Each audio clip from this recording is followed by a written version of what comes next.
اعوذ باللہ من الشیطان الرجیم بسم اللہ الرحمن الرحیم ان الذین کفروا، بے شک جن لوگوں نے کفر کیا، ینادون، انہیں یہ آواز دی جائے گی، لمقت اللہ اکبر من مقتکم انفسکم، یقیناً اللہ کا تم سے بیزار ہونا تھا بہت زیادہ اس سے جو تم بیزار ہوتے ہو اپنے آپ سے۔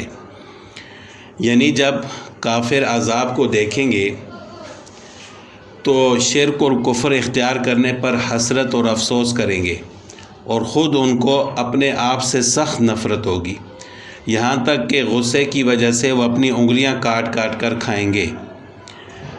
تو اس وقت ان کو پکارا جائے گا کہ جیسی تم کو اس وقت اپنے آپ سے نفرت ہے، اس سے بڑھ کر اللہ تعالیٰ کو تم سے نفرت تھی، جب کہ تم دنیا میں ایمان کی طرف بلائے جاتے تھے، پھر بلانے کے بعد تم نے نہیں مانا۔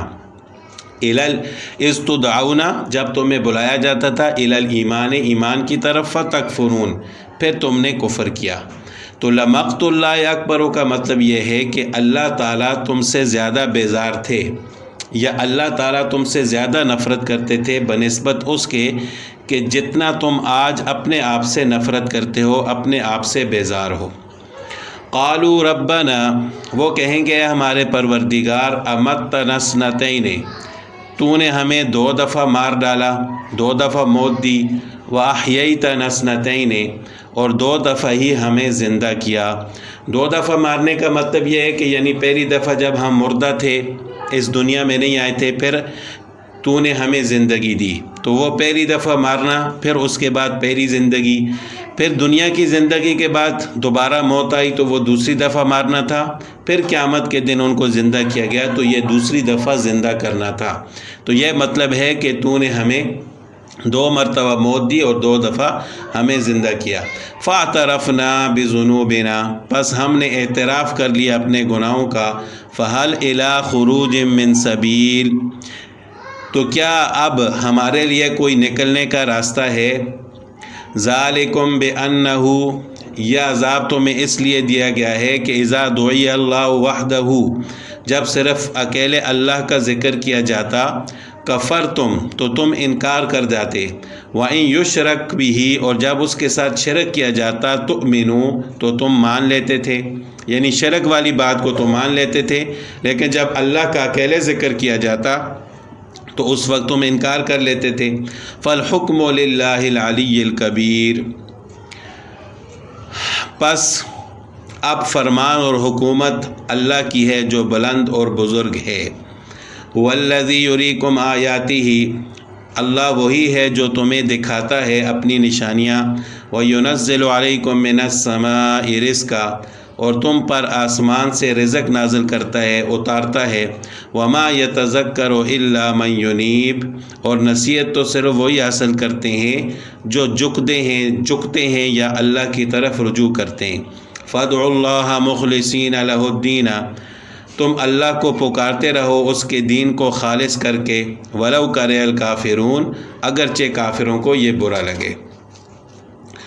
رفیع الدرجات ذو العرش، اللہ تعالیٰ کی ذات بلند درجوں والی ہے، ذو العرش، اور وہ عرش کا مالک ہے۔ یلقی الروح من امرہ، وہ وہی اتارتا ہے اپنے حکم سے، علی من یشاء، جس پر چاہتا ہے، من عبادہ، اپنے بندوں میں سے، لینذر یوم الطلاق، تاکہ وہ ڈرائیں ملاقات کے دن سے۔ یہاں پر روح سے مراد وہی ہے، یعنی اللہ تعالیٰ اپنے حکم سے اپنے بندوں میں سے جس پر چاہتے ہیں وہی نازل فرماتے ہیں، تاکہ اللہ کے وہ بندے یعنی انبیاء علیہ الصلوۃ والسلام لوگوں کو یوم الطلاق، ملاقات کے دن سے ڈرائیں۔ اب رفیع الدرجات کا کیا مطلب ہے؟ اس میں مختلف اقوال ہیں۔ درجات سے بعض حضرات نے صفات مراد لیا ہے، یعنی رفیع الدرجات کا مطلب یہ ہے کہ رفیع الصفات، یعنی اس کی صفات کمال سب سے زیادہ رفیع الشان ہیں۔ اور ایک روایت میں یہ ہے کہ رفیع الدرجات کا مطلب یہی ہے کہ بلند درجوں والا۔ اس سے مراد رفعت عرش عظیم کا بیان ہے کہ وہ تمام زمینوں اور آسمانوں پر حاوی ہے اور سب کے اوپر بمنزلہ چھت کے بلند ہے۔ اور ایک تحقیق یہ بھی ہے کہ رفیع الدرجات سے یہ 50,000 سال کی مقدار مراد ہے، وہ مسافت جو 7 زمینوں سے عرش تک ہے، یعنی 7 زمینوں سے لے کر عرش تک یہ 50,000 سال کی مسافت ہے، تو اس سے رفیع الدرجات مراد ہے۔ اور بہت سے علماء کے نزدیک عرش رحمان ایک یاقوت سرخ سے بنا ہوا ہے، جس کا قطر اتنا بڑا ہے کہ وہ 50,000 سال کی مسافت ہے۔ اسی طرح اس کا ارتفاع، اس کی بلندی 7 زمینوں سے 50,000 سال کی مسافت تک ہے۔ تو بہرحال رفیع الدرجات کا مطلب یہ بھی ہو سکتا ہے کہ رفیع الصفات، کہ اللہ تعالیٰ کی صفات کمال رفیع الشان ہیں، یا اللہ تعالیٰ بلند درجوں والے ہیں، یا اللہ تعالیٰ کے عرش تک جو مسافت ہے وہ بہت لمبی ہے، 50,000 سال کی مسافت ہے۔ یوم ہم بارزون، جس دن سب لوگ ظاہر ہو جائیں گے۔ سب لوگوں کے ظاہر ہونے کا مطلب یہ ہے کہ میدان حشر کی زمین ایک سطح مستوی ہوگی، یعنی نہ اس میں پہاڑ ہوں گے، نہ کوئی درخت ہوں گے، نہ کوئی اونچی جگہ ہوگی، نہ کوئی ٹیلا ہوگا، بلکہ بالکل صاف اور چٹیل میدان ہوگا اور بالکل سیدھی زمین ہوگی۔ تو جس کی آڑ میں کوئی چیز ہوگی نہیں کہ جس کی آڑ میں کوئی آدمی چھپ سکے، تو اس کا مطلب یہ ہے کہ یوم ہم بارزون، اس دن سب لوگ بالکل سامنے ظاہر ہوں گے، کسی کو کوئی چھپنے کی جگہ نہیں ملے گی۔ لا یخفی علی اللہ منہم شیء، ان میں سے کوئی اللہ سے پوشیدہ نہ رہے گا۔ لمن الملک اليوم، آج کس کی بادشاہی ہے؟ للہ الواحد القہار، فقط اللہ کی جو کہ واحد ہے اور قہار ہے۔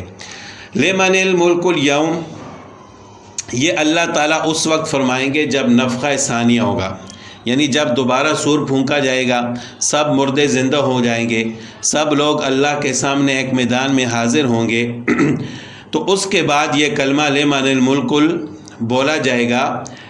تو حضرت عبداللہ بن مسعود رضی اللہ تعالیٰ عنہ سے روایت ہے کہ تمام آدمی ایک صاف زمین پر جمع کیے جائیں گے جس پر کسی نے کوئی گناہ نہیں کیا ہوگا، یعنی وہ زمین ایسی ہوگی کہ جس پر کسی نے کوئی گناہ نہیں کیا ہوگا۔ اس وقت ایک منادی، ایک آواز دینے والا ندا کرے گا، آواز دے گا کہ لمن الملک اليوم، آج کس کی بادشاہت ہے؟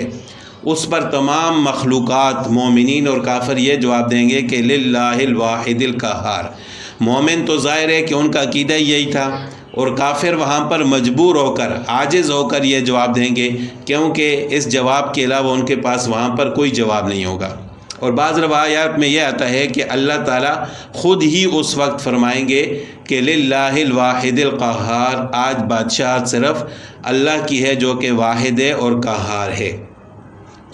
الیوم تجزی کل نفس بما کسبت، آج کے دن ہر نفس کو اس کا پورا بدلہ دیا جائے گا جو اس نے اعمال کیے ہیں۔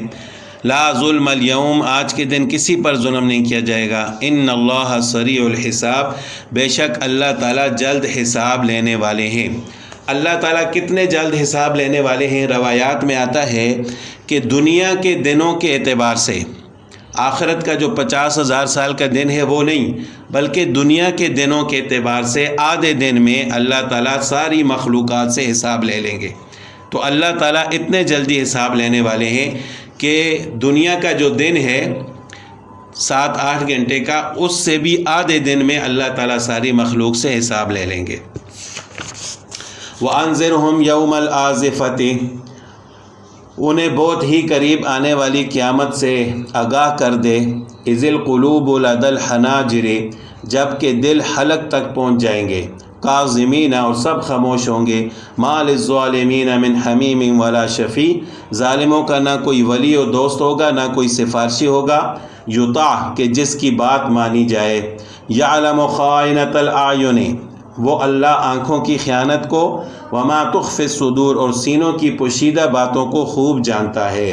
یعنی انسان بعض اوقات اپنی آنکھ سے کوئی اشارہ کرتا ہے یا آنکھ سے کسی طرف دیکھتا ہے تو دوسروں کو پتہ بھی نہیں چلتا، لیکن اللہ تعالیٰ کو وہ بھی معلوم ہوتا ہے کہ یہ بندہ اس وقت کہاں دیکھ رہا ہے اور کیا کر رہا ہے. اور اسی طرح انسان کے دلوں میں آنکھ کی حرکت اور اشارہ تو پھر بھی ظاہر ہوتی ہے، لیکن دلوں کے اندر جو بیت چھپے ہوتے ہیں وہ تو کسی کو معلوم نہیں ہوتے، اللہ تعالیٰ ان کو بھی جانتے ہیں.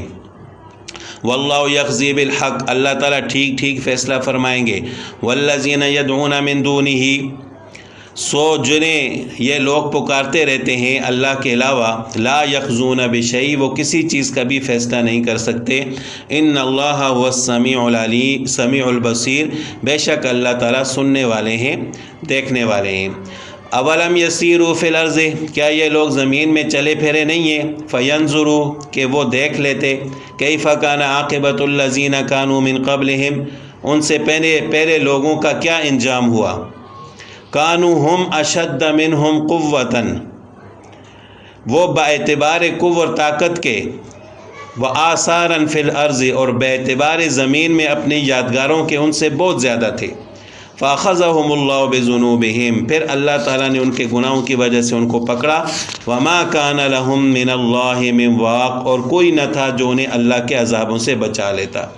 ذالک بانہم کانت تأتیہم رسلہم بالبینات، یہ اس وجہ سے کہ ان کے پاس ان کے پیغمبر معجزے لے کر آتے تھے. بینات کا مطلب معجزے. فکفروا، پھر انہوں نے انکار کیا، وہ انکار کر دیتے تھے. فاخذہم اللہ، پھر اللہ نے انہیں پکڑ لیا. انہ قوی شدید العقاب، وہ بے شک وہ زبردست طاقت والا اور سخت عذابوں والا ہے.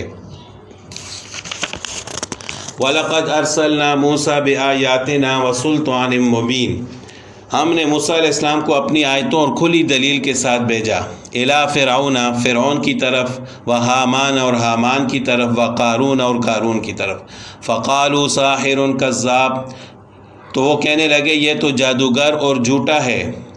فلما جاءہم بالحق من عندنا، جب ان کے پاس موسیٰ علیہ السلام ہماری طرف سے دین حق لے کر آئے. قالوا اقتلوا، تو انہوں نے کہا کہ اس کے ساتھ جو ایمان والے ہیں، قالوا اقتلوا ابناء الذین آمنوا، اس کے ساتھ جو ایمان والے ہیں ان کے لڑکوں کو تو مار ڈالو، معہو، جو اس کے ساتھ ہیں، واستحیوا نساءہم، اور ان کی لڑکیوں کو زندہ رکھو. یہ بھی ایک مشہور واقعہ اور قرآن کریم میں کئی جگہوں پر گزرا ہے کہ فرعون نے یہ حکم دیا تھا کہ جب اس کو اس کے چند جو اس کے درباری تھے یا جو اس کے جادوگر تھے، انہوں نے اس کو بتایا کہ تیری سلطنت میں ایک ایسا بچہ پیدا ہونے والا ہے جو تیری سلطنت کے لیے خطرناک ہوگا، تو اس نے یہ حکم دے دیا تھا کہ جو بچہ بھی پیدا اس کو قتل کیا جائے اور ان کی عورتوں کو زندہ چھوڑا جائے. وما کید الکافرین الا فی ضلال، اور کافروں کی جو حیلہ سازی ہے وہ غلطی میں ہی ہے. وقال فرعون ذرونی اقتل موسیٰ، فرعون کہنے لگا مجھے چھوڑو میں موسیٰ کو مار ڈالوں. ولیدع ربہ، اسے چاہیے کہ یہ اپنے رب کو پکارے. انی اخاف ان یبدل دینکم، مجھے ڈر ہے کہ یہ کہیں تمہارا دین نہ بدل ڈالے. او ان یظہر فی الارض الفساد، یا ملک میں کوئی بہت بڑا فساد برپا نہ کر دے. وقال موسیٰ انی عذت بربی وربکم، موسیٰ علیہ السلام نے فرمایا کہ میں اپنے اور تمہارے رب کی پناہ میں آتا ہوں. من کل متکبر، ہر اس تکبر والے شخص کی برائی سے. لا یؤمن بیوم الحساب، جو روز حساب پر ایمان نہیں رکھتا.